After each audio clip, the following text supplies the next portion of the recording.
Magandang umaga po. Narito na po ang magiging lagay ng panahon ngayong umaga ng Martes, June 16, 2026. Pero bago yun, baka pwedeng palike and share naman ang video na ito. Comment ka na rin kung taga saan lugar ka para malaman natin kung hanggang saan umabot ang video na ito. Huwag mo din kalimutan na mag-follow at mag-subscribe sa ating Facebook page at YouTube channel. Sa kasalukuyan na tayo sa pag-asa, patuloy na nakakaapekto itong easterlies o yung mainit na hangin na nanggagaling sa may kargatang Pasipiko at nakakaapekto sa may eastern section ng Visayas at Mindanao. Habang mga localized thunderstorms naman nangaasahan sa nalalabing bahagi pa ng ating bansa kasama ng Metro Manila. Dahil dito ay asahan sa malaking bahagi ng ating bansa ang generally fair weather condition, mainit at malinsangan na panahon sa umaga hanggang sa tanghali. Subalit pagsapit ng hapon o gabi, ay asahan naman yung mataas na tsansa ng mga pag-ulan o thunderstorms. Magandang balita naman dahil ayon sa pag-asa ay wala tayong binabantayan na low pressure area o bagyo sa loob o malapit sa Philippine Area of Responsibility na maring makaapekto sa ating bansa. Subalit maging handa pa rin tayo dahil posibleng may isang bagyo pa ang maaaring pumasok ngayong buwan ng Hunyo. Dahil ayon nga sa Tropical Cyclone Formation ng pag-asa, posibleng 1 hanggang 2 bagyo ang pumasok o mabuo sa loob ng Philippine Area of Responsibility ngayong buwan ng Hunyo.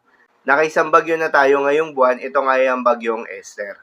Para naman sa magiging lagay ng panahon ngayong araw ng Martes, dahil nga sa epekto nitong easterlies, asahan sa may Eastern Visayas, Dinagat Island, Surigao del Norte, Surigao del Sur at Davao Oriental, ang bahagyang maulap hanggang sa maulap na kalangitan na may kalat-kalat ng mga pag-ulan o thunderstorms. Posible ang mga pagbaha o pagguho ng lupa during severe thunderstorms. At sa Metro Manila at nalalabing bahagi pa ng ating bansa, ay asahan rin yung bahagyang maulap hanggang sa maulap na kalangitan na may kalat-kalat ng mga pag-ulan o thunderstorms na dulot naman ng mga localized thunderstorms.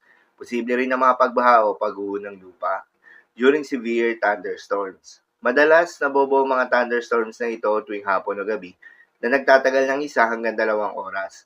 Kaya naman ingat sa mga posibleng banta ng pagbaha at pagguho ng lupa, lalong-lalo na sa mga lugar na inuulan na noong mga nakaraang araw pa.